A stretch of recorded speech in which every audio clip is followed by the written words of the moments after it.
বুঝছেন, এটা তো সাধারণ জনগণের খুব ভোগান্তি। এটা সরকারও কিছু বলতেছে না, ওরাও ছাড়তেছে না, তাহলে তো হলো না। এটা আমরা তো সাধারণ আছি, এদের কেউ দেখতেছে না, ওরাও দেখতেছে না, সরকারও দেখতেছে না। আমরা আশা করব সরকার এদের সাথে বসে এটা মিউচুয়াল করবে এবং দ্রুত এই সমস্যার সমাধান করবে। কোঠা আন্দোলন তো অবশ্যই, এটা আমারও সন্তান নিয়ে যাওয়া উচিত। এখানে এই কোঠা মোটাই বাংলাদেশে চলে না, অনেক 18-20 কোটি মানুষ।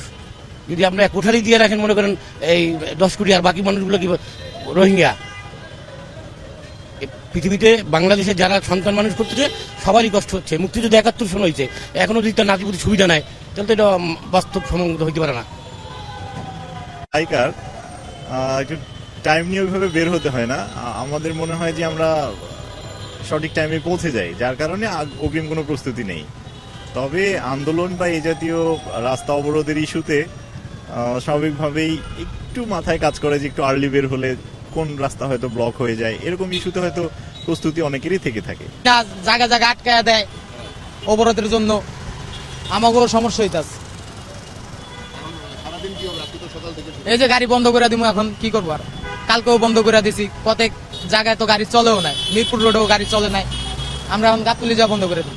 গাড়ি ঘোড়া চালাইতে পারুম না, গাড়ি ঘোড়া না চালাইতে হলে সংসার চালাইতে পারুম না, ছেলে মেয়ে না খায় থাকতে হবো, এই নানান ধরনের সমস্যা।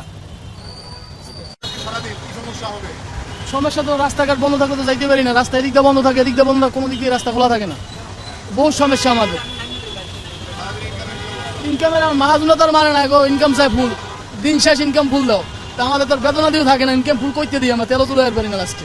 আমরা অফিসে যাচ্ছি বা অফিসের কাজে বাইরে যাচ্ছি, এখন বাসায় কখন ফিরতে পারবো একটা অনিশ্চয়তা, কিভাবে যাব, মানে কখন ফিরতে পারি, এটা একটা অনিশ্চয়তা থাকে, একটা টেনশন থাকে। আমরা এখন কাউরান বাজারে আছি গত 1 ঘন্টা যাবত, এবং এখানে যান চলাচল কিন্তু আমরা স্বাভাবিক দেখেছি। যদিও আমরা দেখেছি যে আসলে ব্যক্তিগত গাড়ির সংখ্যা অনেকটাই কম।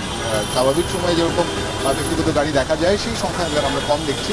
এবং মানুষজন কিন্তু এই ব্লকেজের সংবাদটি আগে থেকে জানার কারণেই সকাল থেকে একটা প্রস্তুতি ছিল যে দ্রুততম সময়ে ঘর থেকে বেরোনো এবং নিজ নিজ গন্তব্যে আসলে 10টার আগে পৌঁছে যাওয়ার যে একটা তাড়াহুড়ো, সেটা কিন্তু আমরা দেখেছি সাধারণ মানুষের মধ্যে। এবং তারা কিন্তু বলছিলেন যে আসলে এই ব্লকেটের কারণে তাদের যে একটা ঝক্কি সৃষ্টি হয়, বিশেষ করে অফিসে পৌঁছানো এবং অফিসে সে বাসায় পৌঁছানো বা বাড়ি ফেরা,